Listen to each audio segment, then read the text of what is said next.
Alhamdulillah, Assalamualaikum warahmatullahi wabarakatuh. Terima kasih para pemirsa. Alhamdulillah wabihi nasta'in ala biddunya waddin wassalatu wassalamu ala asrofil anbiya'i wal mursalin Sayyidina Muhammadin wa alihi wa sahbihi ajma'in. Kita kembali berjumpa tentunya dalam program Lentera Kolbu, Sucikan Hati, Inspirasi Diri. Dan senang sekali saya Mafira Fitri membersamai para pemirsa yang dirahmati Allah tentunya. Dan pada kesempatan hari ini saya tidak sendirian, saya sudah ditemani oleh Ustazah Zubaidah Indah.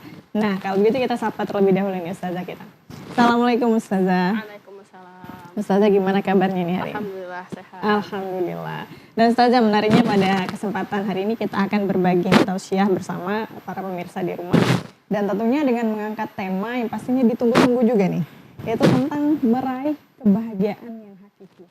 Nah kalau dipikir-pikir saja ya, siapa sih yang nggak mau hidupnya itu bahagia, punya ketenangan hati, nyaman. Nah tetapi kadang kita luput cara untuk meraih kebahagiaan ini. Nah, ini akan dibahas dalam perspektif Islam, itu cara untuk meraih kebahagiaan yang hakiki seperti apa. Ini akan langsung diulas oleh Ustazah Indah. Silakan Ustazah. Terima kasih. Assalamualaikum warahmatullahi wabarakatuh. Innal hamdalillah nahmaduhu wa nasta'inuhu wa nastaghfiruhu wa na'udzu billahi min syururi anfusina wa min sayyiati a'malina may yahdihillahu fala mudhillalah wa may yudhlilhu fala hadiyalah. Asyhadu an la ilaha illallah wa asyhadu anna Muhammadan abduhu wa rasuluh. Allahumma salli ala sayyidina Muhammad wa ala ali sayyidina Muhammad innaka Hamidum Majid.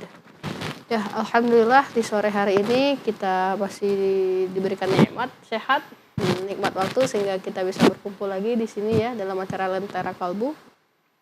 Hari ini kita akan membahas suatu tema meraih kebahagiaan hakiki. Tentu saja kita ketahui bersama bahwa bahagia adalah impian semua orang. Mulai dari kecil, anak-anak, dewasa hingga orang tua pun menginginkan kebahagiaan. Nah, hanya saja gini. Kebahagiaan itu harus kita definisikan seperti apa sehingga kita bisa meraih kebahagiaan. Waktu kita kecil, masih SD, kita pengen jadi dewasa. Serasa jadi dewasa itu menyenangkan, bisa hidup mandiri, bisa terbebas, dan punya waktu banyak untuk menyendiri. Tapi ternyata ketika setelah dewasa justru pengen jadi kembali anak kecil. Karena jadi dewasa justru ternyata banyak beban, banyak hal yang harus diperhatikan. Makanya ini perlu kita mendefinisikan bahagia itu seperti apa. Sama seperti permainan sepak bola. Kedua tim itu nanti bahagianya karena apa? Kedua tim itu berbahagia ketika mencetak suatu gol. Pasti seorang pemain ketika dia mencetak gol, dia akan melakukan selebrasi atas keberhasilan dia mencetak gol. Nah, tapi setelah bola masuk ke gawang, ternyata gol itu dianulir oleh wasit, gitu, dibatalkan oleh wasit. Apa yang terjadi? Batal bahagianya. Bahagia justru berubah menjadi kecewa. Artinya apa? Artinya ketika kita mau mencapai suatu bahagia, tentu harus memenuhi aturan-aturan. Tadi kan sepak bola, pemain bola itu harus memenuhi aturan-aturan sepak bola agar golnya tadi diakui, tidak dianulir, tidak dibatalkan. Begitu juga kebahagiaan manusia. Agar kebahagiaan kita itu tidak dibatalkan, agar kebahagiaan kita itu tidak menjadi kecewa, maka kita harus mencapai kebahagiaan itu dengan sesuai aturan-aturan. Nah, aturan siapa? Kalau bukan aturan yang menciptakan kita. Jadi ketika kita menikah bahagia, gitu kan, menikah bahagia. Jangan sampai kebahagiaan pernikahan kita tuh dibatalkan hanya karena cara kita menuju ke pernikahan itu tidak sesuai aturan. Contoh, misal mau mengadakan acara walimah justru dengan hutang ribawi. Nah, pernikahannya batal. Pernikahannya sah, bahagia. Tapi setelah itu kan menjadi kecewa. Baik, gitu. Ustazah. Dan tentunya menarik sekali pembahasan ini Ustazah ya. Dan kita akan kembali pastinya sesaat lagi setelah jeda yang berikut ini. Maka jangan kemana-mana, tetap di Lentera Kolbu. Sucikan hati, inspirasi diri.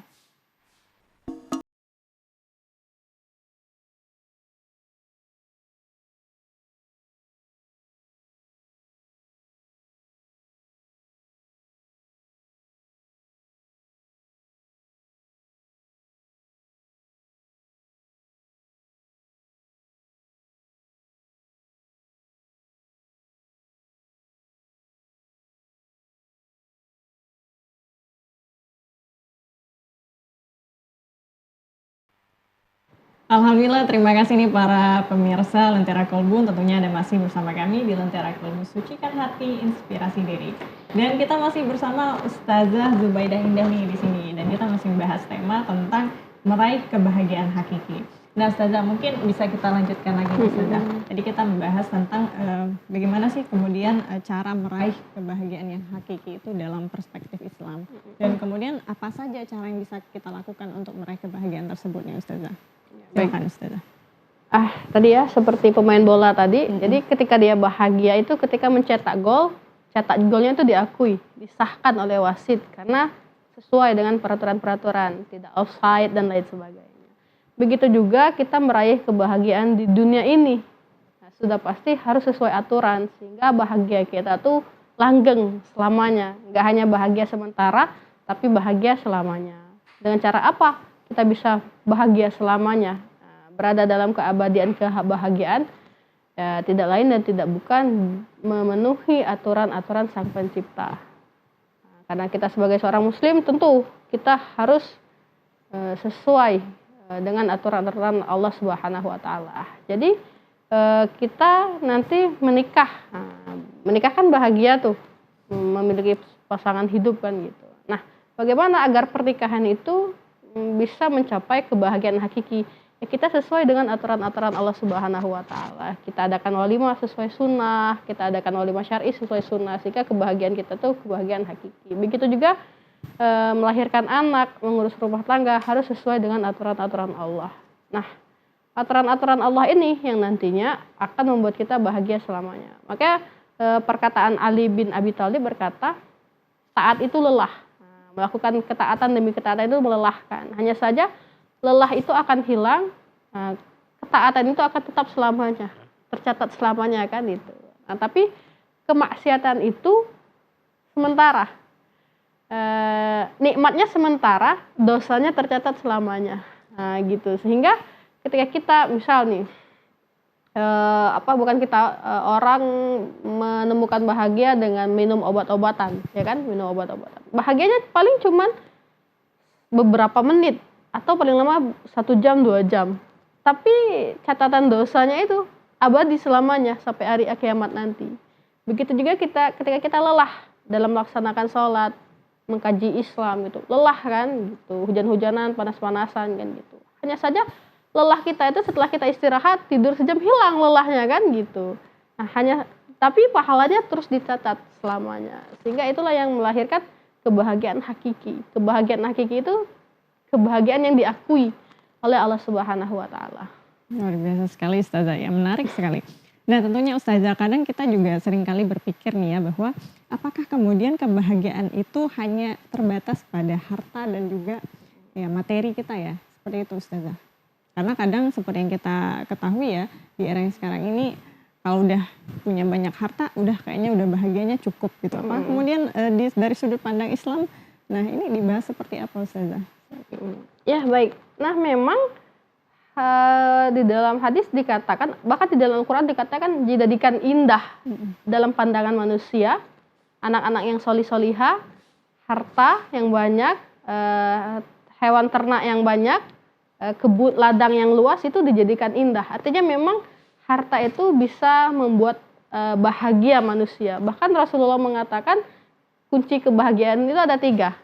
Yang pertama istri solihah, yang kedua kendaraan yang layak, dan ketiga tetangga yang baik. Di situ ada kendaraan, ada harta. Dan memang harta itu menjadi salah satu faktor kebahagiaan dalam diri kita. Nah hanya saja tadi agar kebahagiaan kita itu tidak dianulir, agar kebahagiaan kita itu tidak dibatalkan oleh Allah Subhanahu wa taala, kita mencapai kebahagiaan itu harus dengan sesuai aturan Allah. Ketika kita pengen punya kendaraan gitu, kita mau mendapatkan kendaraan itu harus sesuai dengan apa yang Allah mau. Gitu. Tidak boleh hutang ribawi, tidak boleh dari mencuri, tidak boleh dari korupsi dan lain sebagainya. Diperbolehkan itu. Berarti diperlukan juga cara-cara yang baik dalam meraihnya Ustazah ya. Dan tentunya yang harus dengan ridho Allah Subhanahu wa taala. Benar. Baik. Nah kemudian Ustazah, ada nggak sih kira-kira doa-doa khusus ya untuk kita itu dimudahkan, dipercepat gitu untuk meraih kebahagiaan mungkin? Benar. Ini ada salah satu doa, diantaranya itu doa Lafaznya gini lafaznya. Allahumma inna nas'alukal huda. Ya Allah, aku meminta kepadamu petunjuk. Wal ghina. Ghina di sana kalau bahasa Arabnya ya ghani, kaya, ghina. Tapi sering diartikan dengan kecukupan rezeki ya. Ketika wal ghina artinya memang ada doa untuk kita dicukupkan rezeki. Bahkan di doa yang lain disebutkan kita berdoa Allahumma inna nas'aluka ilman nafi'an wa rizqan thayyiban gitu. Rezeki yang baik gitu. Nah, sehingga rezeki yang baik inilah nanti akan melahirkan rezeki yang berlimpah. Jadi boleh saja kita meminta doa-doa agar dilancarkan rezeki, dimudahkan rezeki, dilipat gandakan rezeki. Cuman tadi yang akan ditanya dari mana dan untuk kemana. Gitu. Berarti tetap juga harus diperbolehkan tentunya Ustazah ya. Jadi Ya, memang ada diperboleh. juga doa-doa tertentu yang bisa teman-teman gunakan tentunya ya. Jangan seperti Karun. Karun itu kan dia minta doa sama Nabi Musa, buku Nabi Musa kan, minta doa hidup miskin, minta didoain kaya. Didoain sama Nabi Musa, akhirnya kaya raya, Karun, tapi sombong. Setelah dikasih limpahan harta jadi sombong. Nah, tidak boleh seperti itu juga kan gitu. Ini contoh ya, kaca Iya. besar untuk kita ya Ustazah ya. Jadi jangan sampai kita tiru tindakan seperti ini. Kemudian Ustazah, ada apa peran dari beribadah dalam meraih kebahagiaan itu sendiri? Ya, nah sebenarnya kebahagiaan dalam ibadah itu sudah disampaikan oleh Allah. Hati menjadi tenang itu hanya dengan bidzikrillah. Sesungguhnya hati tentram itu bidzikrillah, hanya dengan mengingat Allah Subhanahu wa taala. Nah, ini makanya kita setiap kali selesai melaksanakan sholat, kayak kita tuh selesai dengan urusan dunia. Selesai membaca Al-Quran, kayak kita tuh selesai dengan urusan dunia gitu kan. Kita kayak melepaskan diri dari beban-beban dunia. Karena memang itu perasaan tenang, perasaan tentram yang Allah ilhamkan kepada hamba-hambanya yang memang sudah Allah janjikan. Oke. Dan itu berarti tentunya penting juga ya dalam meraih kebahagiaan, tentunya harus dibarengi juga dengan beribadah. Tentunya itu jangan sampai ditinggal Ustazah ya. Benar. Nah, itu yang paling utama dan juga tetap doa seperti yang disampaikan Ustazah tadi. Nah, kemudian Ustazah, apakah ada ya amalan-amalan sunnah yang bisa kita lakukan setiap hari ini untuk menunjang agar kebahagiaan kita ini segera terwujud? Ya, ada banyak sekali amalan-amalan yang bisa kita raih. Nah, makanya di dalam Islam ada 5 hukum Islam. Wajib, sunnah, mubah, makruh, dan haram. Amalan-amalan apa saja yang bisa memperlancar rezeki? Ini sudah pasti rezeki itu bukan hanya sekedar kita berbicara harta kan gitu. Rezeki ketentraman hati, kebahagiaan jiwa itu juga merupakan suatu rezeki. Nah, bagaimana? Ya dengan yang pasti yang pertama kita harus menunaikan kewajiban kita sebagai muslim dulu. Amalannya. Sholat 5 waktu, puasa Ramadan kan gitu, berbakti kepada orang tua, berbakti kepada suami dan lain sebagainya. Kemudian amalan-amalan sunnah.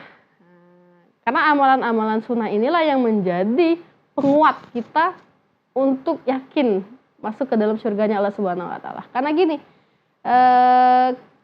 sholat 5 waktu kita itu kan belum tentu sempurna nih. Sholat 5 waktu kita kan belum tentu sempurna. Disempurnakannya dengan apa? Dengan sholat-sholat sunnah gitu. Nah, nanti hati akan menjadi tentram gitu.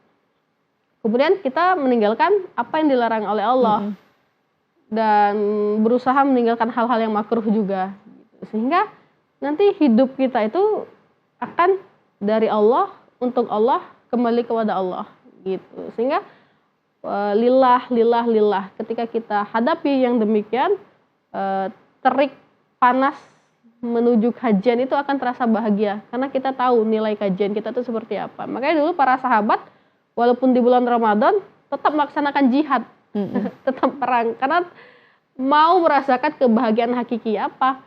Syahid. Kan para sahabat itu berlomba-lomba untuk syahid.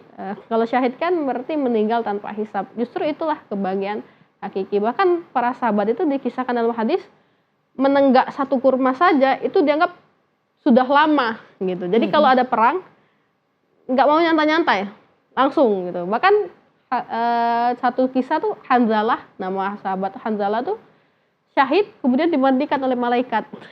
Terus kata Rasulullah, tanyakanlah kepada istrinya amalan apa yang dilakukan oleh Hanzalah sampai-sampai dia bisa dimandikan oleh malaikat. Ternyata kata istrinya, Hanzalah pada saat perang itu baru menikah malam pertama dan dia tidak sempat mandi junub. Akhirnya dia syahid dimandikan oleh malaikat. Saking mereka tuh bersegera melaksanakan kewajiban dan bersegera menuju kebahagiaan hakiki. Syahid di jalan Allah Subhanahu wa taala, surga tanpa hisab. Apalagi yang lebih tinggi daripada surga tanpa hisab. Ya. Kebahagiaan yang paling hakiki tadi Ustazah. Iya. Nah kemudian Ustazah ya, jadi jika kita bicara tentang bahagia kan ada kebalikannya. Mungkin rasa kesedihan. Kadang dalam proses kita meraih kebahagiaan ini kita sering kali ini Ustazah menemukan rasa terpuruk. Mungkin kadang ada rasa putus asanya, rasa sedihnya, entah itu karena kehilangan atau karena mungkin kerjaan yang menumpuk, yang atau menjalani kehidupan yang rumit dan lain-lain. Dan rasanya seringkali kebahagiaan itu kok lama ya, rasa terpuruk seperti itu. Nah, hal-hal seperti ini gimana nih Ustazah dibahas dalam Islam? Baik. Untuk meraih kebahagiaan di kala kita mengalami Kesedihan, hal seperti ini. putus asa, nggak ada harapan Iya, gitu. betul. Ya, jadi kita berkaca dari kisah Rasulullah. Rasulullah itu ketika dakwah di Mekah, dimusuhi, dihina, dibilang tukang sihir, disiksa fisik kan gitu. Kemudian di tahun-tahun tersebut istri beliau meninggal, paman beliau meninggal, istri Khadijah radhiyallahu anha itu meninggal di tahun yang sama dengan pamannya. Artinya dua pendukung, dua penopang dakwahnya itu meninggal. Itu sedihnya Rasulullah itu luar biasa. Sampai dikatakan tahun tersebut amul huzn, tahun kesedihan. Saking sedihnya Rasulullah Shallallahu Alaihi Wasallam gitu. Tuh, juga pernah Rasulullah itu ditolak dakwahnya, dilemparin batu sampai tumitnya berdarah. Tumitnya berdarah di Bani Taif ya. Kemudian beliau mau lari ke Mekah, orang kafir Quraisy Mekah sudah menunggu untuk membunuh Rasulullah.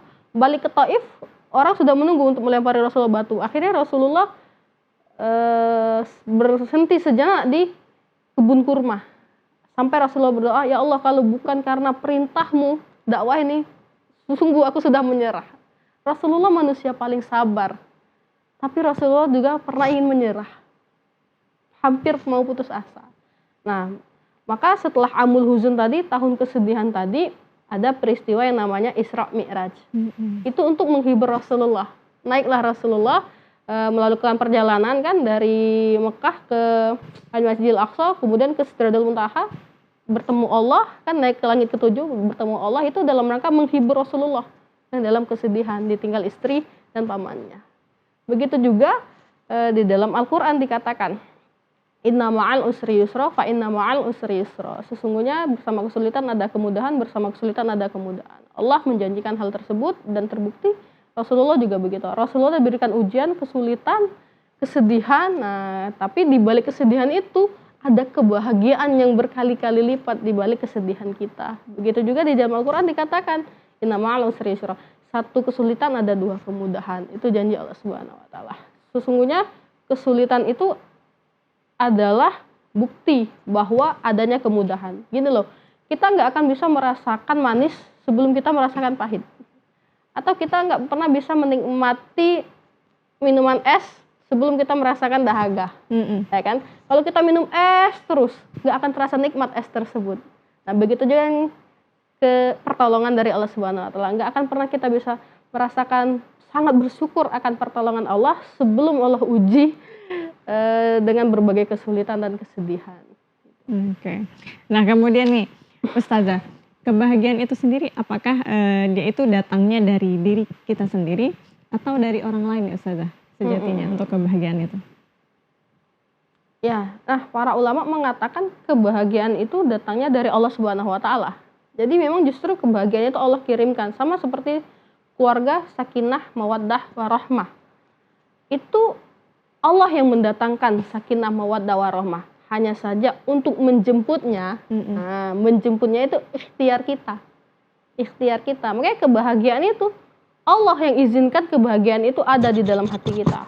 Cuman untuk menjemputnya itu ikhtiar kita. Gitu. Apa fungsi orang lain? Nggak ada gitu. Karena yang akan dimintai pertanggungjawaban itu adalah diri kita sendiri, bukan orang lain. Makanya kalau para ulama mengatakan hatimu itu seperti perahu. Mm-mm.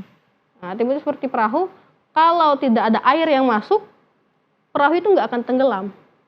Tapi kalau ada air yang masuk, akan karam perahu tersebut. Sama seperti hati kita. Kalau orang lain, orang luar yang mempengaruhi hati kita, Mm-mm. bisa tenggelam nih hati kita. Bahagia tergantung orang lain, sedih tergantung orang lain, bisa tenggelam, bisa karam hidup kita. Makanya nggak boleh ada faktor orang lain. Oke, karena ini sering juga terjadi nih Ustazah. Kadang mungkin dia yang awalnya tadi sudah bahagia nih dengan hidupnya, tiba-tiba mendengarkan perkataan orang lain kan, diomongin dikit mungkin bla bla bla bla langsung down, Masuk ke seperti hati. itu. Nah, masuk ke hati. Nah, ini sering terjadi nih Ustazah. Nah, seperti apa Ustazah baiknya kita menanggapi hal seperti ini? Ya betul. Nah ada kalanya memang Allah kirimkan orang-orang tersebut agar kita, salah satu hikmahnya menjadi orang terzolimi, bisa jadi dibalik itu Allah menginginkan kita berdoa kepada Allah. Karena orang yang dizolimi ghairu mahjub, tidak ada hijab gitu. Artinya langsung dikabulkan. Bisa jadi itu privilege dari Allah. Privilege dari Allah kan nggak setiap waktu tuh Mm-mm. kita menjadi orang yang dizolimi. Artinya nggak setiap waktu kita punya kesempatan untuk menjadi orang yang doanya itu mustajab. Nah, bisa jadi itu jadi privilege itu satu. Nah yang kedua tadi jangan terlalu dimasukkan ke hati seperti perahu tadi gitu. Anggap apa ya, angin berlalu gitu. Toh juga yang membuat, yang ngasih makan, yang ngasih rezeki bukan dia. Sama sih seperti contoh, bukan hanya ke orang lain, ke atasan. Ya kan? So ke atasan tuh punya konflik lah ke atasannya. Kita yakin rezeki itu dari Allah. Yang penting kita sesuai aturan, taat aturan saja gitu. Luar biasa sekali. Jadi pentingnya untuk menyadari bahwa kebahagiaan itu hanya dari Allah ya. Jadi maka dari itu urusan luar pasti tidak akan bisa masuk mengganggu kebahagiaan kita. Dan kita akan kembali nih pemirsa, tentunya tetap di Lentera Kolbu, sucikan hati, inspirasi diri.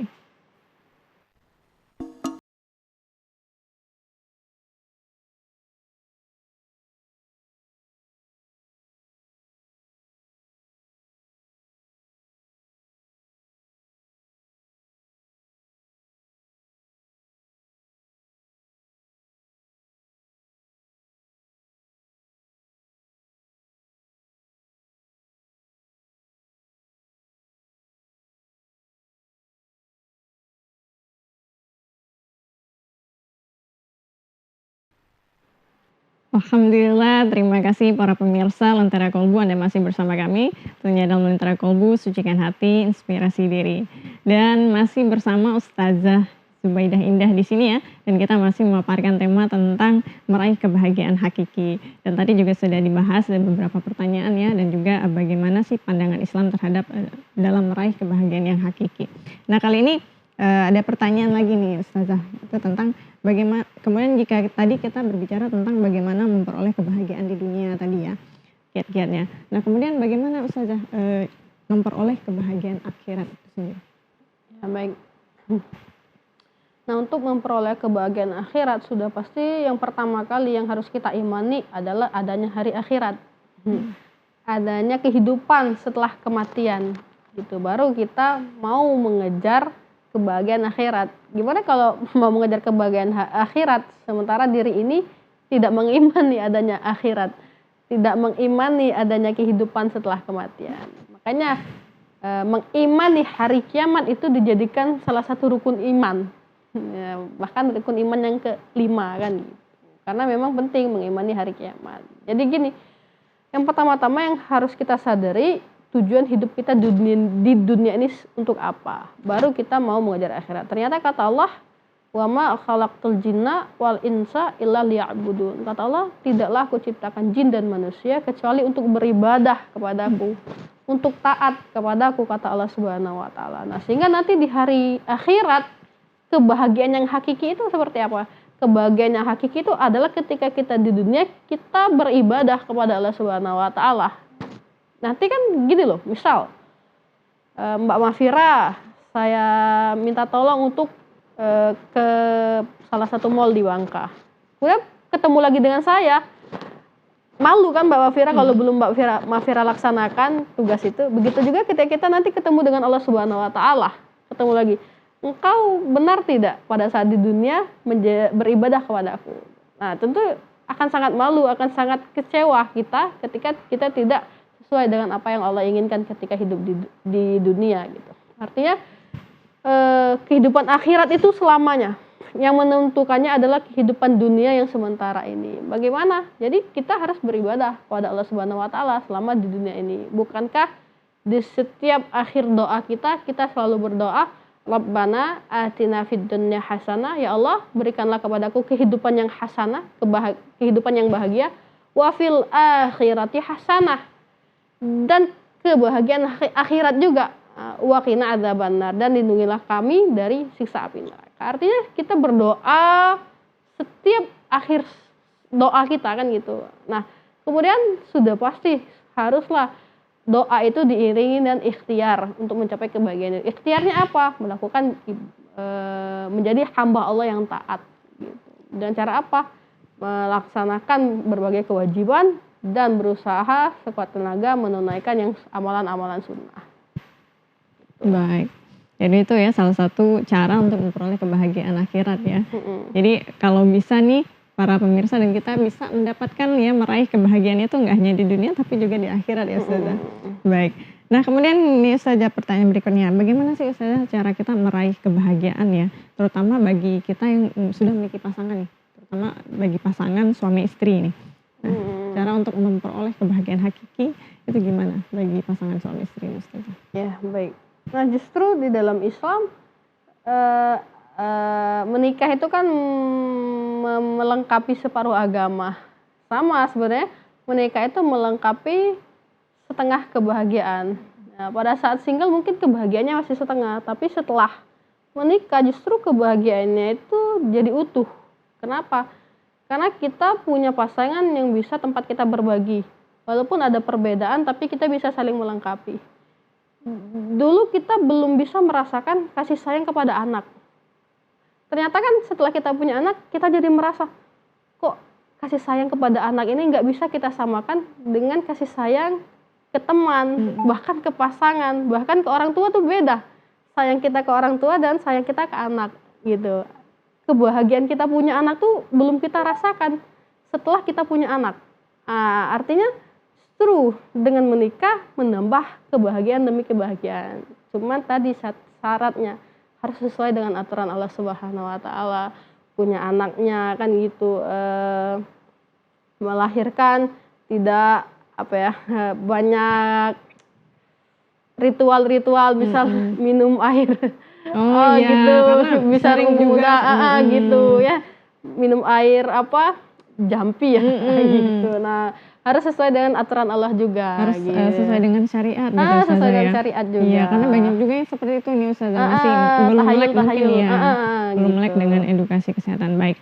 Nah kemudian Ustazah, di era sekarang ini Ustazah ya, kita banyak sekali tren isu yang berkembang tentang kesehatan mental nih. Dan ini tentu menjadi tolak ukur ya bagaimana kebahagiaan itu sendiri Ustazah. Bermasalah berarti ya. Apalagi untuk kesehatan mental yang isunya luar biasa sekali. Bahkan ada yang mungkin sampai bunuh diri seperti itu. Nah ini dalam Islam bagaimana seharusnya kita mengatasi ketika kita terkena gangguan atau ada masalah di kesehatan mental kita nih Ustaz? Benar-benar. Nah jadi memang semakin berkembangnya zaman justru kesehatan mental semakin terancam ya. Dulu tuh nggak ada yang namanya isu mental health ya. Kalau sekarang sudah mungkin dulu tuh sudah ada, hanya saja karena ilmunya belum berkembang jadi dibiarkan. Nah, karena sekarang ini ilmunya sudah ada sehingga bisa disembuhkan orang-orang tersebut. Nah, cuman memang di dalam Islam tuh sakit itu memang bukan hanya sakit fisik saja. Jiwa kita juga terkadang sakit. Dan memang di dalam Islam berobat itu adalah sunnah. Ketika kita sakit fisik melakukan pengobatan, hukumnya sunnah justru gitu. Ada dulu sahabiah sakit ayan ya, kalau bahasa sekarang itu epilepsi.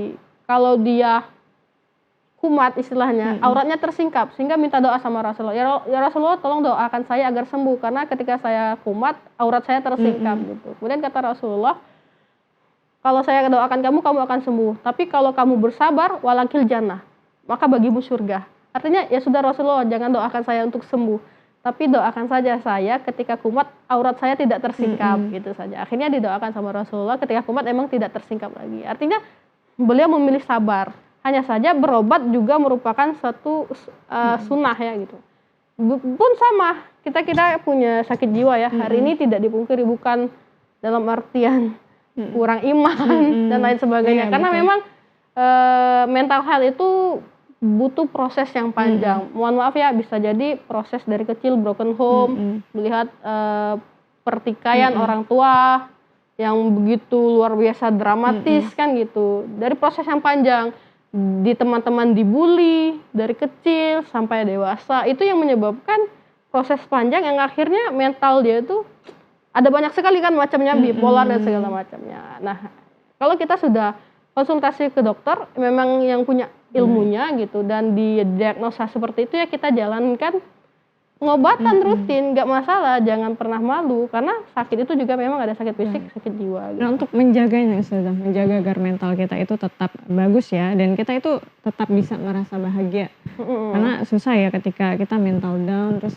susah untuk bangkit, untuk kembali mau merasakan bahagia itu kadang sulit. Nah, mungkin dalam Islam gimana nih Ustazah? Iya. Nah, memang kalau kita sudah merasakan hal yang demikian, di dalam Islam itu ada yang namanya ruqyah syar'iyah.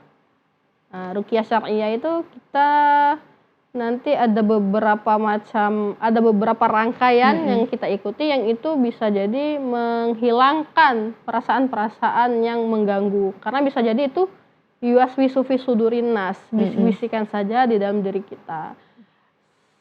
Tapi tidak hanya itu, kita juga dianjurkan untuk melakukan pengobatan ke yang punya ilmu, yaitu ke psikolog atau dan lain sebagainya. Baik.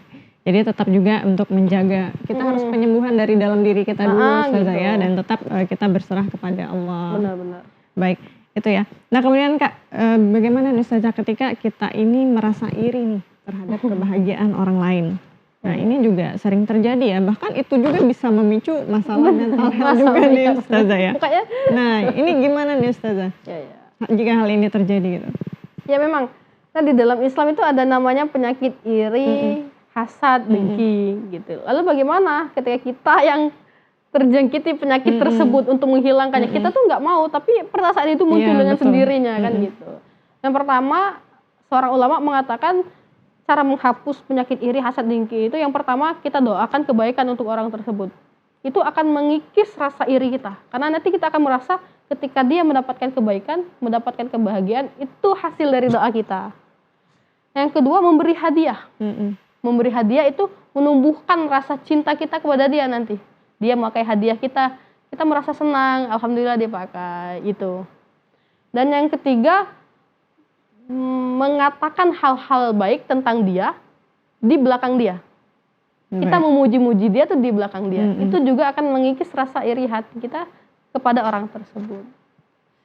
3 tips itu insya Allah ampuh lah untuk menghilangkan penyakit hati, iri, hasad, dan dengki kepada kebahagiaan orang lain. Baik, jadi jangan sampai ada lagi Ustazah ya ketika melihat orang lain bahagia, kitanya malah SMS, jangan sedih melihat orang senang, senang melihat jangan orang sampai. sedih. Jadi itu tadi sudah disampaikan tipsnya dari Ustazah. Baik, menarik sekali Ustazah ya pembahasan kita, dan tentunya pemirsa kita akan kembali lagi, maka jangan kemana-mana, tetap di Lentera Kolbu, sucikan hati, inspirasi diri.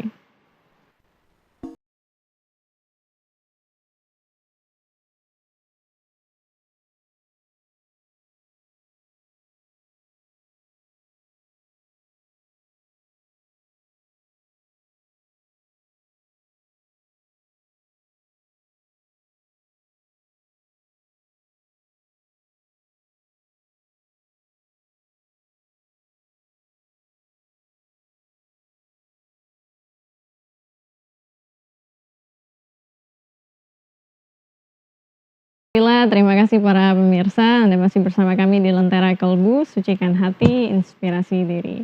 Dan tentunya masih bersama Ustazah Zubaidah Indah di sini, dan kita masih membahas tema ya tentang meraih kebahagiaan hakiki. Dan tadi juga di segmen awal ya sudah disampaikan ya terkait apa aja dan bagaimana cara untuk meraih kebahagiaan tersebut. Nah mungkin kali ini kita akan menyimpulkan Ustazah bagaimana untuk meraih kebahagiaan hakiki tersebut. Silakan Ustazah. Ya, baik. Nah, jadi memang di dalam hidup ini ada kalanya kita justru butuh untuk merenung.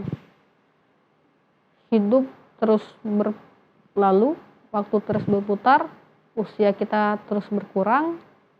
Kebahagiaan apa yang sebenarnya yang kita cari? Dari pagi sampai ke pagi lagi kita bekerja, sudahkah kebahagiaan itu benar-benar kita tuju, atau yang kita tuju hanya kebahagiaan semu saja? Hanya fata morgana yang kita raih gitu. Alangkah ruginya kita ketika umur kita sudah tidak bisa kita kembali lagi ke umur yang lalu, waktu tidak bisa kita putar lagi, kita tidak bisa kembali ke masa lalu, kita berada di ujung penghujung waktu, tapi kita tidak sempat untuk membalikkan keadaan. Selagi masih punya waktu, selagi masih punya kesempatan, marilah kita menuju kebahagiaan hakiki tersebut, mulai membelokkan arah ke arah yang benar, ke arah kebahagiaan hakiki tersebut, yaitu menjadi muslim yang taat kepada Allah Subhanahu wa taala. Hingga nantinya Allah ridho kepada kita, kebahagiaan dunia dan akhirat pun akan Allah berikan kepada kita semua. Amin ya rabbal alamin. Baik. Nah, mungkin terakhir Ustazah, tips yang bisa diberikan kepada para pemirsa untuk dapat meraih kebahagiaan yang hakiki. Betul. Ya, jadi yang pertama yang kali kita harus menjawab pertanyaan, 3 pertanyaan mendasar dalam kehidupan kita, yaitu yang pertama, dari mana kita berasal, yang kedua, untuk apa kita hidup, dan yang ketiga, mau kemana kita setelah kehidupan. Kalau ini sudah terjawab, maka nanti kita akan bisa melaksanakan berbagai ketaatan, karena kita yakin betul kita ini dari Allah, Allah yang menciptakan kita. Kita ini hidup di dunia ini hanya untuk beribadah kepada Allah, dan nanti di hari kiamat kita akan kembali kepada Allah. Sehingga nanti ini akan menjadi suatu semangat, suatu motivasi agar kita terus mendekatkan diri kepada Allah dan tidak berlepas diri dari ketaatan. Itu. Tidak lupa juga kita terus mencari teman-teman yang mendukung ketaatan kita. Lingkungan diperlukan, Ustazah. Betul. Ya? Baik. Terima kasih Ustazah. Dan itu tadi sudah disampaikan ya pemaparannya dari segmen awal ya hingga akhir. Tadi sudah disimpulkan oleh Ustazah. Dan mungkin sebelum kita tutup Ustazah ya, kita berdoa bersama dan mudah-mudahan segala aktivitas kita hari ini ya tentunya bisa mencapai kebahagiaan itu sendiri. Amin. Ustazah ya. Baik, silakan Ustazah. Baik. A'udzubillahi minasyaitonirrajim. Bismillahirrahmanirrahim. Alhamdulillahirabbil alamin. Hamdan syakirin, hamdan na'imin, hamdan yuwafi ni'amahu wa yukafi majidah. Ya Rabbana lakal hamdu kama yanbaghi li jalali wajhikal karim wa 'azimi sultanik. Allahumma shalli ala sayyidina Muhammad wa ala ali sayyidina Muhammad innaka Hamidum Majid. Allahumma ighfir li wa liwalidayna warhamhuma kama rabbayana shighara. Allahumma inna nas'aluka al-huda wat taqa wal 'afafa wal ghina. Allahumma inna nas'aluka salamatan fid din wa 'afiyatan fil jasad wa ziyadatan fi ilmina wa barakatan fi rizqina wa taubatan qabla al-maut wa rahmatan indal maut wa maghfiratan ba'dal maut. Allahumma hawwin 'alaina fi sakaratil maut wan najata minan nari wal afwa 'indal hisab. Rabbana dhallamna anfusana wa id lam taghfir lana wa tarhamna lanakunanna minal khasirin. Rabbana la tuzigh qulubana ba'da idh hadaitana wa hab lana min ladunka rahmah innaka antal wahhab. Rabbana hab lana min azwajina wa dhurriyyatina qurrata a'yun waj'alna lil muttaqina imama. Rabbana la tuzigh qulubana ba'da idh hadaitana wa hab lana min ladunka rahmah innaka antal wahhab. Rabbana atina fid dunya hasanah wa fil akhirati hasanatan wa qina adzaban nar. Subhana rabbika rabbil izzati amma yasifun. Wassalamun alal mursalin walhamdulillahi rabbil alamin. Amin amin ya rabbal alamin. Amin amin ya rabbal alamin. Terima kasih banyak Ustazah ya sudah berbagi kepada para pemirsa. Dan tentunya terima kasih pemirsa sudah menyaksikan Lentera Kolbu, Sucikan Hati, Inspirasi Diri. Saya Mafira Fitri dan seluruh petugas pamit undur diri. Kami akhiri. Wassalamualaikum warahmatullahi wabarakatuh.